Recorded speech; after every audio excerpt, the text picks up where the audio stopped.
Welcome back to my YouTube channel. इससे पहले हमने 12th के 1 से लेके 4 तक चैप्टर्स कंप्लीट किए हैं। अब हम स्टार्ट करने वाले हैं 5th चैप्टर जिसका नाम है principle of inheritance and variation. ठीक है जी, तो इसमें कुछ पॉइंट्स हैं, पहले उसको आप समझा देता हूँ। Principle of inheritance and variation, सबसे पहले टर्म ही समझा देता हूँ कि इनहेरिटेंस और वेरिएशन क्या होता है। ठीक है, तो पढ़ते हैं धीरे धीरे। और याद रखना, इस टॉपिक के बाद मैं जस्ट आपको MCQ कराऊंगा, PYQ कराऊंगा, जिससे आपको समझ आ सके कि इन टॉपिक से क्वेश्चंस कैसे बनते हैं नीट में। ठीक है, तो without wasting your time let's start the video. So ये चैप्टर कहता क्या है? इन जेनेटिक्स, जो कि ब्रांच है बायोलॉजी की, we study about inheritance and variation of characters from parents to their offspring. यानी कि हम ये जो जेनेटिक्स, ये इसका यूनिट है, उसमें हम बेसिकली पढ़ने वाले हैं इनहेरिटेंस और वेरिएशन के बारे में। वो कैरेक्टर्स जो कि पेरेंट्स से उनके ऑफस्प्रिंग यानी कि बच्चों में मिलते हैं। तो सबसे पहली चीज़ कि इनहेरिटेंस होता क्या है, ठीक है, और वेरिएशन क्या होता है। तो इनहेरिटेंस क्या होता है? It is a process by which characters are passed या transfer from parent to their offspring. ठीक है, सपोज करो किसी के पापा की नाक थोड़ी लंबी होती है, ठीक है, या दादा की लंबी होती है, तो उसी पर अगर पोते की नाक भी लंबी हुई तो बोलते हैं नहीं क्या कि पोता जो है अपने दादाजी पे गया है। तो ये क्या है? कैरेक्टर क्या है? ये ट्रांसफ़र हो रहा है, प्रोसीड हो रहा है, ठीक है, एक पेरेंट से लेके उनकी प्रोजेनी तक। तो इसी को हम इनहेरिटेंस कहते हैं। ठीक है, कुछ आदतें, कुछ कैरेक्टर्स, ठीक है, ये ट्रांसफ़र होते हैं जनरेशन टू जनरेशन। इसको क्या बोलते हैं? इनहेरिटेंस कहते हैं। ठीक, इनहेरिट का मतलब होता है पास होना है, ट्रांसफ़र होना कैरेक्टर्स का। अब वेरिएशन क्या है? कैरेक्टर्स ट्रांसफ़र हुए। वेरिएशन क्या होता है?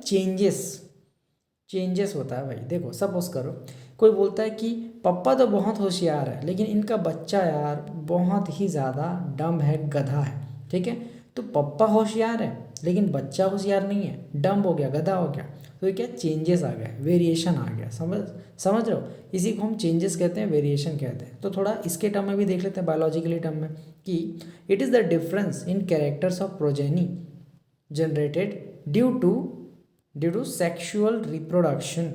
ठीक है, यानी कि जेनेटिक रिकॉम्बिनेशन की वजह से, बाय विच द प्रोजेनी जो होता है डिफ़र करता है पेरेंट से इन कलर में डिफ़र करता है, ठीक है, फेस के स्ट्रक्चर पे डिफ़र करता है, बिहेवियर पे डिफ़र करता है। तो इसी को हम वेरिएशन कहते हैं। अब आगे हम पढ़ेंगे मेंडल लॉ ऑफ इनहेरिटेंस। देखो जी, अब मैंने बता दिया कि इनहेरिटेंस होता क्या है, लेकिन ये इनहेरिटेंस को समझाने के लिए कुछ साइंटिस्ट ने क्या दिए? कुछ लॉज दिए। ठीक है, कुछ लॉज बताया। उनमें से एक हमारा प्यारा सा नाम था, किसका? साइंटिस्ट का, मेंडल भैया। ये मेंडल भैया पूरे चैप्टर में हमें परेशान करने वाले हैं, तो इनका साथ और हाथ हमें नहीं छोड़ना है। तो मेंडल ने कुछ लॉज दिए जिनका नाम था मेंडल लॉज ऑफ इनहेरिटेंस। तो इसी के बारे में कुछ पॉइंट्स हैं, उसको देख लेते हैं। तो दिस एक्सपेरिमेंट, यानी कि मेंडल ने इनहेरिटेंस को प्रूव करने के लिए कुछ एक्सपेरिमेंट परफॉर्म किए। कौन सा एक्सपेरिमेंट था? तो पहला, this experiment was performed on garden peas. जो मटर होता है ना, मटर होता है ना भाई, गार्डन में गार्डन पीस जो उसको बोलते हैं, नाम है इसका, गार्डन नहीं होता, जो खेतों वेतों में उगाया जाता है ना मटर, वो वाला। ठीक है, गार्डन पीस है। फॉर 7 ईयर्स, 7 साल के लिए, 7 साल तक उन्होंने क्या किया? गार्डन पीस पे एक्सपेरिमेंट किए टू प्रूव इनहेरिटेंस लॉ। ठीक है, और कब से कब तक किया? 1856 से लेके 1863 तक, 56 से लेके 63 तक, 7 ईयर्स तक इन्होंने क्या किया? एक्सपेरिमेंट किया। और ये जो चीज़ है वो नीट में एज इट इज़ पूछी गई थी, इसलिए मैंने इसको यहाँ पे लिखाया है। सेकेंड पॉइंट क्या है? Gregor Mendel proposed laws of inheritance. कौन कौन से लॉ दिए उन्होंने? First law of dominance, second law क्या था? Law of segregation. आगे बताएंगे, टेंशन ना लो, बट यही लॉस के थ्रू उन्होंने इनहेरिटेंस को भी समझाया था। ठीक है, कि कैसे ये इनहेरिटेंस होता है। ठीक है जी, अब थर्ड पॉइंट देख लेते हैं कि मेंडल कंडक्टेड सच आर्टिफिशियल पॉलिनेशन, यानी कि उनका जो एक्सपेरिमेंट था इनहेरिटेंस को प्रूव करने के लिए, उसमें उन्होंने क्या किया? आर्टिफिशियल पॉलिनेशन कराया, जिसे हम क्रॉस पॉलिनेशन कहते हैं। Experiments using what? Several true breeding P lines. यानी कि ट्रू ब्रीडिंग पी लाइन्स क्या है? ऐसे पी प्लांट या गार्डन पीस जिनके बहुत सारे कंटिन्यू जनरेशन जो है प्योर लाइन्स डेवलप हुए हैं, यानी कि उसमें सिर्फ सेल्फ पॉलिनेशन हुआ था, तो इन्हें हम क्या बोलेंगे? प्योर लाइन्स बोलेंगे, true breeding pure line P plants बोलेंगे, ठीक है। अब उसने अचानक से उसका क्रॉस पॉलिनेशन कराया तो कुछ ना कुछ वेरिएशन होगा, उसी से इसका जो एक्सपेरिमेंट था वो प्रूव हो जाता है, ठीक है। अब यहाँ पे एक छोटा सा नोट है, नोट क्या है, ट्रू ब्रीडिंग पी लाइन होता क्या है। तो true breeding P line is that which have undergone continuous self pollination, जैसे कि मैंने बताया, and shows stable trait inheritance and expression for several generation. यानी कि सपोज करो एक हमारे परदादा हैं, वो बहुत बुद्धिमान थे, उनके बाद हमारे दादा बुद्धिमान थे, उनके बाद हमारे पापा बुद्धिमान हुए, उसके बाद हम कतई बुद्धिमान हैं। तो ये बुद्धिमान का सीरीज जो चल रहा है ना, ये क्या है, हमारा प्योर लाइन है। क्या है, एकदम प्योर लाइन है, मतलब कि हम स्टेबल ट्रेट को शो कर रहे हैं। यानी कि इनहेरिटेंस, स्टेबल ट्रेट इनहेरिटेंस क्या है, सभी दिमाग वाले हैं। तो ये क्या है, इनहेरिटेंस हो रहा है, सब में क्या है, एक ही कैरेक्टर लगातार पास होते जा रहा है, तो ये है स्टेबल ट्रेट इनहेरिटेंस।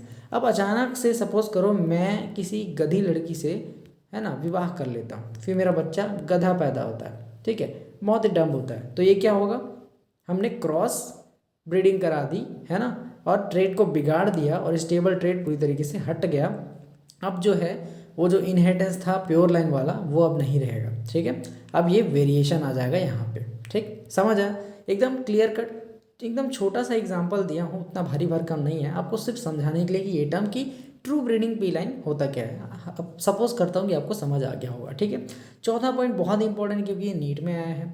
तो मेंडल ने सेलेक्ट किया 14 क्या true breeding pea plant varieties, ठीक है। उनने 14 पी प्लांट वैरायटीज़ को सेलेक्ट किया था अपने एक्सपेरिमेंट के लिए, दैट इज 7 पेयर्स, 7 पेयर्स, यानी कि 14 पी प्लांट वैरायटीज़। अब पेयर्स कैसे होते हैं, क्या होते हैं, मैं बताऊंगा, आगे देखते रहो, ठीक है। And in each pair they have similar characters, एक एक हर एक पेयर में कुछ ना कुछ सिमिलर होता था, एक्सेप्ट वन कैरेक्टर, यानी कि सारे 7 पेयर्स में सारी चीज़ें सिमिलर थी एक्सेप्ट वन कैरेक्टर, जिसे हम बोलते हैं contrasting trait. Contrasting trait, contrasting का मतलब डिफरेंस क्रिएट करने वाला एक कैरेक्टर, ठीक है। यानी कि सपोज करो 7 फ्रेंड्स हैं, 7 कौन कौन से फ्रेंड्स हैं, ठीक है, 6 ही बना दिए, कोई नहीं दिक्कत नहीं है, 7 फ्रेंड्स हैं, सब मेल है, सब क्या है, मेल है, ये इनका क्या है, कॉमन कैरेक्टर है। सबके हेयर्स ब्लैक है, ये कॉमन कैरेक्टर है, आइज़ की प्यूपिल वगैरह ब्लैक ब्लैक है, ठीक है, ये सारे कॉमन कैरेक्टर्स। लेकिन कोई इंजीनियर बना, कोई डॉक्टर बना, कोई कुछ भी नहीं बना, और कोई क्या धोबी बन गया, कोई नाई बन गया, ये सब क्या है, इनके एक एक पर्टिकुलर कैरेक्टर हैं जो कि डिफरेंस है। इसी को हम कॉन्ट्रास्टिंग ट्रेट करेंगे, है ना, ट्रेट कहेंगे, क्योंकि उनमें डिफरेंस ये पैदा कर रहा है, तो इसे हम कॉन्ट्रास्टिंग ट्रेट कहेंगे। यानी कि बहुत सारी चीज़ें सिमिलर है, एक एक कैरेक्टर सब में डिफरेंस है, तो उसी को हम कॉन्ट्रास्टिंग ट्रेट कहेंगे। उन्हीं से ये 7 पेयर्स निकल के आते हैं, क्योंकि इनके कैरेक्टर में एक एक कैरेक्टर डिफरेंस होते हैं, ठीक है। इसे 14 true breeding plant variety select किए गए थे, इसको 7 पेयर्स कहते हैं, यानी कि 7 डिफरेंट कॉन्ट्रास्टिंग ट्रेट्स पाए गए थे। अब देखो, contrasting traits studied by Mendel in P, यानी कि कौन कौन से कॉन्ट्रास्टिंग ट्रेट्स उसने स्टडी किए थे। कॉन्ट्रास्टिंग ट्रेट का मतलब होता है कैरेक्टर, और ये डिफरेंट या डिफरेंट कैरेक्टर, ठीक है।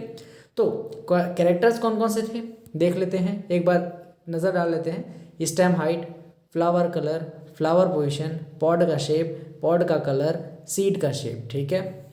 एक बार और देख लो, 7 कैरेक्टर्स होने चाहिए टोटल, ठीक है। सीड, स्टेम हाइट, है ना, स्टेम हाइट हो गया, फ्लावर का कलर हो गया, ओके, फ्लावर पोजीशन हो गया, पॉड का शेप हो गया, पॉड का कलर हो गया, सीड का शेप हो गया, सीड का कलर हो गया। पॉड क्या होता है, जो मटर देखे हो आपने, मटर को छीलने के बाद जो ये अंदर बीज रहते हैं, तो ये जो ऊपर का वाला भाग है ना, उसे हम पॉड कहते हैं, ठीक है, और ये बीज को क्या बोलते हैं, सीड बोलते हैं। तो उनका कलर वगैरह बताया गया है, ठीक है। अब इस स्टेम का हाइट में 2 चीज़ें होती है भाई, ध्यान से देखो, इधर लिखा होगा मैंने, ठीक है। एक डोमिनेंट कैरेक्टर होता है इस कॉन्ट्रास्टिंग ट्रेट में, ये कैरेक्टर्स में, ठीक है, एक डोमिनेंट होता है और एक रेसेसिव कैरेक्टर होता है। तो डोमिनेंट कैरेक्टर क्या होता है, ऐसा कैरेक्टर, सपोज करो एक पापा और एक मम्मी, यानी कि एक मेल और फीमेल दोनों इंटरकोर्स किए और उनसे एक बेबी प्रोड्यूस हुआ। पापा जो है बहुत ही ज़्यादा मस्कुलर, उनके पास पावर है, और मम्मी जो है बहुत ही वीक है, लेकिन बच्चा जो पैदा हुआ बहुत ही ज़्यादा क्या है, स्ट्रांग है, यानी कि मस्कुलर पावर इसमें भी बहुत ज़्यादा है। तो पापा का जो कैरेक्टर था, मस्कुलर पावर बहुत ज़्यादा थी, मस्कुलर स्ट्रेंथ बहुत ज़्यादा थी, ये डोमिनेट कर गई रेसेसिव कैरेक्टर, यानी कि उनकी जो वाइफ थी, जो वीक थी, उनके ऊपर। तो डोमिनेंट कैरेक्टर प्रोजेनी में आया वो कैरेक्टर जो प्रोजेनी में एक्सप्रेस होता है ज़्यादा प्रोजेनी में, उसे हम डोमिनेंट कैरेक्टर कहते हैं, एकदम सिंपल भाषा में। तो डोमिनेंट कैरेक्टर ये हो गया और रिसेसिव कैरेक्टर ये हो गया इस तरफ के। डोमिनेंट कैरेक्टर्स स्टेम हाइट में टॉल, लंबा प्लांट ज़्यादा डोमिनेंट होगा या छोटा प्लांट। टॉल प्लांट जो है वो डोमिनेंट कैरेक्टर है, टॉल। एंड ड्वार्फ यानी कि बटवा है ना, उसको रेसेसिव कैरेक्टर बोलते हैं, ठीक। फ्लावर के कलर में वायलेट कलर का फ्लावर जो है डोमिनेंट होता है, वाइट कलर का फ्लावर रेसेसिव होता है। आगे बहुत काम आने वाला है, इसलिए याद रखो इस चीज़ को। फ्लावर का पोजीशन, एक्सियल पोजीशन होता है एक डोमिनेंट, और टर्मिनल पोजीशन होता है एक, ठीक है। ज़्यादा डीप जाने की ज़रूरत नहीं, ऐसे ही टर्म्स है, याद कर लो, ठीक है। फ्लावर का पोजीशन बता दिया मैंने कि एक्सियल और टर्मिनल। पॉड का शेप, ये जो मटर वाला बताया मैंने, ये ऐसे दिखता है ना, तो पॉड का शेप एक इन्फ्लेटेड यानी कि क्या रहता है, फुल, ठीक है। यानी कि पॉड कैसे दिखेगा, फुल, ऐसा रहता है ना पॉड, ऐसे, ये फुल हो गया, ठीक है, तो इन्फ्लेटेड बोलते हैं उसको। कंस्ट्रिक्टेड क्या है, यानी कि पॉड कैसा दिखेगा, ऐसे ऐसे एकदम चूसा हुआ आम के जैसे, ठीक है, तो ऐसे पॉड दिखेगा, तो वो कंस्ट्रिक्टेड है। तो इन्फ्लेटेड फुल वाला क्या हो गया, ये हो गया अपना डोमिनेंट, और कंस्ट्रिक्टेड वाला क्या हो गया, रेसेसिव। ये क्या है, पॉड का शेप है। पॉड का कलर देखो, पॉड का कलर कैसा होगा, ग्रीन वाला जो होगा डोमिनेंट होगा, येलो वाला रेसेसिव होगा। लेकिन वहीं सीड का कलर येलो वाला डोमिनेंट होता है, ग्रीन वाला रेसेसिव होता है। तो ये दोनों में बहुत कन्फ्यूजन होगा आपको, पॉड का कलर, सीड का कलर, ठीक है। सीड का कलर में येलो वाला डोमिनेंट होगा, ग्रीन वाला रेसेसिव होगा। पॉड का कलर में, जो मटर का जो पॉड देखा है आपने बाहर वाला, वो ग्रीन होता है ना, तो ग्रीन डोमिनेंट है, येलो रेसेसिव है। रेसेसिव का मतलब जो सप्रेस हो जाता है, दब जाता है, ठीक है। सीड का शेप राउंड डोमिनेंट है, रिंकल्ड रेसेसिव है। राउंड ऐसा होगा, रिंकल्ड कुछ ऐसा ऐसा अजीब सा टेढ़ा मेढ़ा शेप होगा। दैट्स इट, इतना ही चीज़ें याद करनी है। एक बार देख लो कि कॉन्ट्रास्टिंग कैरेक्टर्स में कौन कौन से कैरेक्टर्स थे। स्टेम का हाइट, फ्लावर का कलर, फ्लावर पोजीशन, पॉड का शेप, पॉड का कलर, सीड का शेप, सीड का कलर। अब इसी से रिलेटेड एक क्वेश्चन आया था नीट में कि Mendel did not use which one in his experiment. तो कौन सा यूज़ नहीं किया था, सीड का शेप, फ्लावर का पोजीशन, पॉड का लेंथ, या सीड का कलर। सीड शेप पढ़ा है, हाँ ठीक है, फ्लावर पोजीशन पढ़ा है, ठीक है, सीड कलर पढ़ा है, ठीक है। पॉड का लेंथ कहाँ से आ गया भाई, पॉड का लेंथ तो हमने पढ़ा ही नहीं है, तो इसको टिक लगाओ, आगे बढ़ो, और 4 नंबर 5 नॉट यूज बोला है ना, इसलिए ध्यान रखना। इन क्वेश्चंस को एक बार और कराऊंगा अभी थोड़ी देर में, उससे पहले हम पढ़ लेते हैं इन चीज़ों को वापस से, ठीक है। ये आपने पढ़ लिया अच्छे से कि डोमिनेंट कौन सा कैरेक्टर है, रेसेसिव कौन सा कैरेक्टर है, अच्छे से पढ़ लेना एक बार ताकि आपको दिक्कत ना हो। अब यहाँ पे हम कुछ नोट्स पढ़ लेते हैं कि डोमिनेंट कैरेक्टर, रेसेसिव कैरेक्टर होता क्या है भाई, ठीक है। मैंने बताया ना, तो समझा तो दिया, अब थोड़ा टर्म देख लेते हैं, ठीक है। तो डोमिनेंट कैरेक्टर क्या है, इट इज़ अ कैरेक्टर या parents character which can express itself in its progeny. यानी कि ऐसा कैरेक्टर जो प्रोजेनी में, यानी कि चाइल्ड में, उसके प्रोजेनी या ऑफस्प्रिंग में एक्सप्रेस हो सके, ठीक है। रेसेसिव कैरेक्टर क्या है, it is a character of parent which is suppressed, यानी दब जाता है बाय डोमिनेंट कैरेक्टर और can't express itself in progeny, that's it. अब इसका एग्जांपल बहुत बढ़िया है। रेड कलर का फ्लावर लिया मैंने जो कि डोमिनेंट होता है कलर, और वाइट कलर का फ्लावर लिया जो कि रेसेसिव होता है, ठीक है। तो अब हमने उन दोनों को मीट कराया, ठीक है, पॉलिनाइजेशन मतलब पॉलिनेशन कराया इन दोनों का, तो एक रेड कलर का फ्लावर बना जो कि होता है प्रोजेनी। जो उनका ऑफिस स्प्रिंग था वो प्रोजेनी जो है रेड कलर का निकला, ठीक है। तो इससे समझ के आया आपको, रेड कलर जो है प्रोजेनी में अपने आप को ज़्यादा एक्सप्रेस कर रहा है, इसका मतलब रेड कलर जो होगा वो डोमिनेंट है। इस तरीके से पता चला। अगर नहीं पता आपको रेसेसिव डोमिनेंट, तो मीट करा दो, और जो कलर या फिर जो कैरेक्टर ज़्यादा दिखाई देगा वो डोमिनेंट होगा, जो नहीं दिखाई देगा वो रेसेसिव है। समझ आया। तो डोमिनेंट कैरेक्टर क्या था यहाँ पे, रेड कलर, रेसेसिव क्या था, वाइट कलर, दैट्स इट, इतना सिंपल है। अब क्वेश्चन देख लेते हैं जल्दी से। Mendel did not use which one of this in his experiment. तो बताया मैंने, सीड शेप हो गया, flower position, pod length, seed colour, तो इनमें से कौन सा नहीं यूज़ किया, तो पॉड लेंथ उन्होंने यूज़ नहीं किया। सेकंड क्वेश्चन क्या है, विच one of the following traits of garden pea studied by Mendel was recessive feature. इनमें से कौन से दो जो है वो रेसेसिव, या फिर कौन सा जो है रेसेसिव फीचर। तो एक्सियल फ्लावर पोजीशन, नहीं भाई डोमिनेंट था। राउंड सीड शेप, ये भी क्या था, क्या था भाई बताओ, डोमिनेंट था। ग्रीन पॉड का कलर डोमिनेंट है, और ग्रीन सीड का कलर रेसेसिव है। देखो मैंने बोला था यहीं पे कंफ्यूजन होगा, ठीक है। तो ध्यान से देखो, पॉड का कलर ग्रीन है तो वो क्या है, डोमिनेंट। सीड का कलर येलो है तो वो डोमिनेंट है। पॉड यही सीड का कलर ग्रीन है तो वो रेसेसिव है, लेकिन वही पॉड का कलर ग्रीन है तो डोमिनेंट है, येलो है तो रेसेसिव है। इतना सिंपल है भाई, वहीं से क्वेश्चन आके उठ के आ जाता है, यानी कि ग्रीन सीड का कलर जो है वो क्या है, रेसेसिव फीचर है। यही टिक करना था और आगे बढ़ना था, आंसर आ जाता। How many pairs of contrasting characters in pea were studied by Mendel in his experiment. तो भाई ध्यान से देखो, पेयर्स बोला है, हाउ मैनी इसको हटा के सिर्फ हाउ मैनी कॉन्ट्रास्टिंग कैरेक्टर्स बोलता इन पी वेर स्टडीड, यानी कि ये होता 14, लेकिन यहाँ पे पेयर बोला है तो पेयर का मतलब होता है 7 पेयर, यानी कि 14। ठीक है, अब यहीं पे बोलता how many true breeding pea plant varieties did Mendel selected as a pair which were similar except in one character which with contrasting trait. तो मैंने बताया पेयर था 7 है ना, और टोटल प्लांट कितने थे 14। ठीक, हाउ मैनी पेयर बोले तो 7 को लगाना। ठीक है, सिंपल भाषा में लिख के रखा हूँ, ज़्यादा दिक्कत नहीं होनी चाहिए। ठीक है, अब देखो यहाँ पे अब हम पढ़ने वाले हैं इनहेरिटेंस ऑफ वन जीन, जिसे हम मोनोहाइब्रिड क्रॉस कहते हैं। चलो जी स्टार्ट करते हैं। इनहेरिटेंस ऑफ वन जीन जिसे बोलते हैं मोनोहाइब्रिड क्रॉस या फिर one pair of contrasting trait. देखो हमने कितने कितने कॉन्ट्रास्टिंग ट्रेट पढ़े, 7 कॉन्ट्रास्टिंग ट्रेट के पेयर पढ़े। अब उनमें से एक कैरेक्टर को निकाल लेते हैं, यानी कि टॉल और डॉफ वाले को मेट कराएंगे, है ना। और अगर हम यहीं पे टॉल एंड डॉफ और सीड का कलर और जैसे कि राउंड और रिंकल वाले को भी ले लेते तो ये हो जाता डाइहाइब्रिड क्रॉस। ठीक है, अभी हम सिर्फ यूज़ कर रहे हैं एक कॉन्ट्रास्टिंग पेयर को, पेयर मतलब मेट कर रहे हैं, टॉल और डॉफ वाले को यूज़ कर रहे हैं। यहाँ पे हम कलर का भी ले सकते थे, ठीक है, वायलेट और वाइट का भी ले सकते थे, तो ये भी मोनोहाइब्रिड होता। तो एक जीन के पेयर को हम क्रॉस करेंगे, है ना, एक्सपेरिमेंट करेंगे तो उसे हम one pair of contrasting trait को यूज़ करेंगे तो उसे हम बोलेंगे मोनोहाइब्रिड क्रॉस या फिर इनहेरिटेंस ऑफ वन जीन। ठीक है, तो हमने टॉल प्लांट लिया, ड्वार्फ प्लांट लिया, दोनों का मेटिंग कराया। अब यहाँ पे देख लो फिनोटाइप और जीनोटाइप थोड़ा सा आपको बता देता हूँ। फिनोटाइप का मतलब होता है एक्सटर्नल अपीयरेंस और जीनोटाइप का मतलब होता है इंटरनल अपीयरेंस। देखो मैंने बोला प्लांट फिनोटाइप, फिनोटाइप देखो जो बाहर से दिखाई देता है, तो टॉल और ड्वार्फ बोला लंबा और एक छोटा बौना, तो ये क्या है, फिनोटाइप है जो बाहर से दिखाई दे रहा है। अब जीनोटाइप में उसे एक्सप्रेस करने के लिए कोई तो टर्म होना चाहिए, तो टॉल को मैंने एक्सप्रेस किया कैपिटल टी से, ड्वार्फ को मैंने एक्सप्रेस किया स्मॉल टी से। और अगर प्रोजेनी में टी और टी ऐसा रिजल्ट आता है तो T will be always dominant to t, इसको दबा देगा, मतलब प्लांट जो है वो टॉल होगा। ठीक है, फिनोटाइप से एक्सटर्नल अपीयरेंस से बड़ा दिखेगा, लेकिन जीनोटाइप से वो मिक्स्ड होगा यानी हेट्रोजेनियस होगा। ठीक है, समझ आया। तो टॉल और ड्वार्फ दोनों से एक एक गैमेट निकाल देते हैं, टी और टी।